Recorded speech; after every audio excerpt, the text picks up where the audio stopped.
Assalamualaikum warahmatullahi wabarakatuh. Kami mahasiswa PLB Orang Kota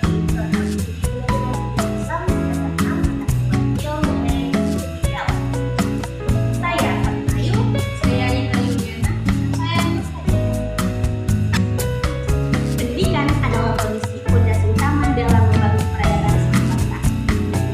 Dalam pendidikan selalu ada sesuatu yang tidak digantikan, seorang guru. Namun, menjadi guru bukan hanya soal memberikan materi pelajaran. Seorang guru dituntut memiliki nilai-nilai etika yang kuat sebagai landasan dalam setiap tindakan dan juga Ingat sholat Songkoda, Ihmad Jalan Mangurat Sholat Putri Handayani. Ki Hajar Dewantara telah mengingatkan kita bahwa guru adalah teladan di depan, pemberi semangat dan pendorong dari belakang. Nilai-nilai itulah yang seharusnya hidup dalam diri setiap pendidik. Sayangnya, di tengah perkembangan zaman yang hidup yang begitu pesat, nilai-nilai etika seorang guru kerap menghadapi berbagai tantangan. Oleh karena itu, penting bagi kita untuk kembali merenungkan seperti apa sesungguhnya sosok yang ideal itu. Ada dengan 3 tujuan utama. Yang pertama, mengenali dan mengidentifikasi nilai-nilai etika yang dimiliki oleh guru-guru berpengalaman di lapangan. Yang kedua, membandingkan nilai-nilai tersebut dengan teori etika kepribadian guru menurut Ki Hajar Dewantara dan teori etik TGRI. Dan yang ketiga, menarik kesimpulan tentang karakteristik guru ideal yang dapat menjadi inspirasi bagi calon-calon pendidik masa depan. Di wawancara mungkin boleh namanya Bapak dulu kita supaya ditahu Bapak ini guru apa di sini. Oke, terima kasih. Alhamdulillah. Ya, Assalamualaikum warahmatullahi wabarakatuh. Perkenalkan nama saya Triadi SPD. Di sini alhamdulillah sudah berjalan 4 tahun lebih, masuk ke tahun 2003. Ataupun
jurusan pendidikan ya suatu saat saya jadi guru. Bapak yang terakhir atau mungkin ini hanya rangkuman dalam satu kalimat saja mengenai gambaran guru ideal menurut Bapaknya. Guru ideal itu seperti apa? Hidup yang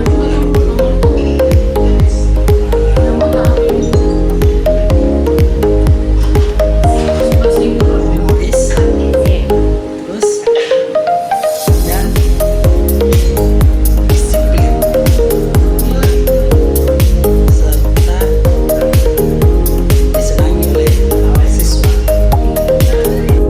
Perkenalkan, nama saya Rita Yuliana, mahasiswa STAI Al Munawwarah Toli jurusan Manajemen Pendidikan Islam semester 6. Ingin mewawancarai Bapak mengenai guru ideal tentang nilai dan etika. Yang ingin saya tanyakan itu Pak, yang pertama itu menurut Bapak apakah nilai etika penting untuk seorang guru, dan nilai etika apa yang paling penting dimiliki seorang guru? Oke, bagi saya pastinya penting. Dan kalau ditanya contoh nilai etika apa yang harus diperagakan oleh guru untuk siswa itu banyak. Salah satunya mungkin mendorong potensi siswa. Salah satunya itu. Pertanyaan keduanya itu bagaimana Bapak menanamkan nilai-nilai tersebut dalam kegiatan pembelajaran sehari-hari? Oh ya, karena kebetulan saya adalah guru seni budaya dan potensi masing-masing siswa itu kan berbeda-beda. Jadi kadang saya memberikan kebebasan dari mereka untuk mengasah potensi mereka, mau itu dari tari misalnya, musik misalnya, atau potensi yang lain.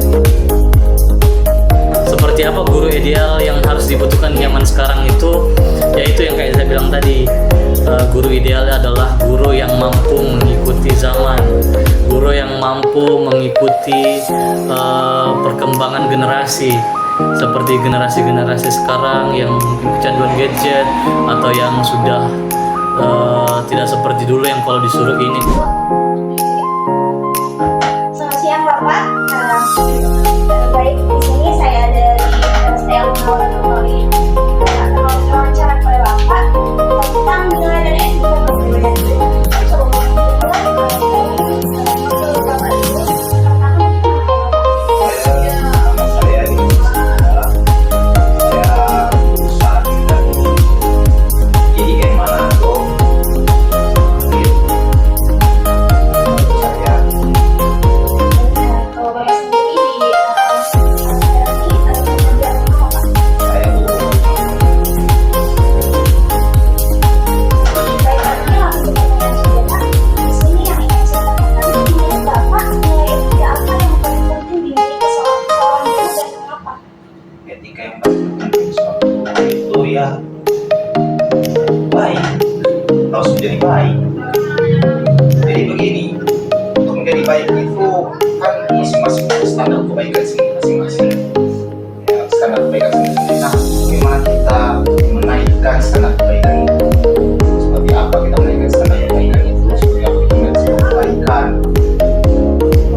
Ya, Paulo Freire.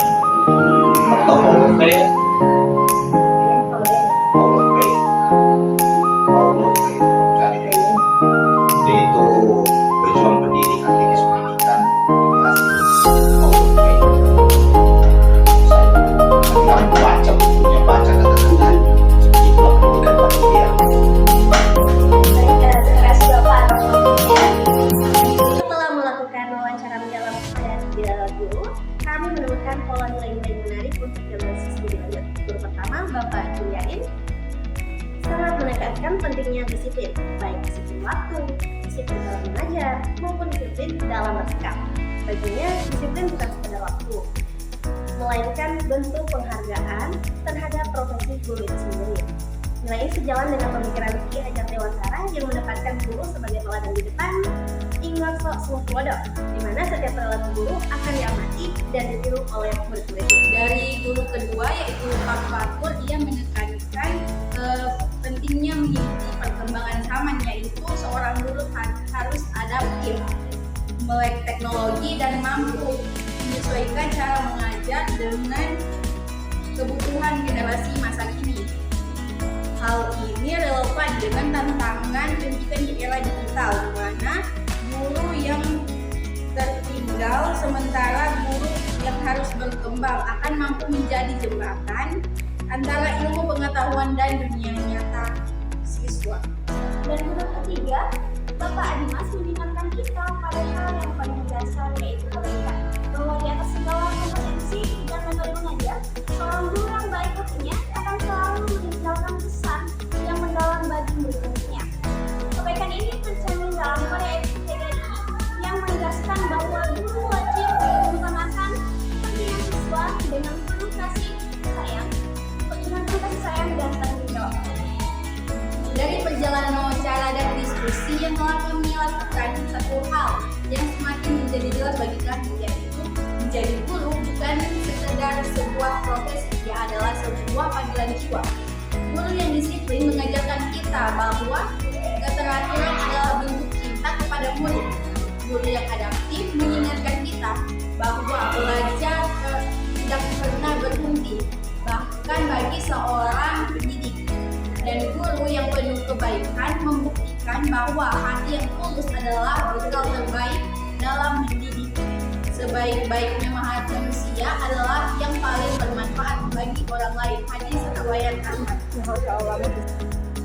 Dari ketiga narasumber ini, kami mulai dari nilai utama yang mencerminkan sosok guru ideal. Yang pertama, disiplin sebagai potensi profesionalisme seorang pendidik. Yang kedua, adaptif sebagai kunci relevansi di tengah perubahan zaman. Yang terakhir, yaitu kebaikan sebagai ruh dari seluruh nilai yang ada. Ketiga nilai ini bukan berdiri sendiri. Justru, ketiganya saling melengkapi, membentuk seorang guru yang tidak hanya cerdas dan profesional, tapi juga berkarakter dan berhati.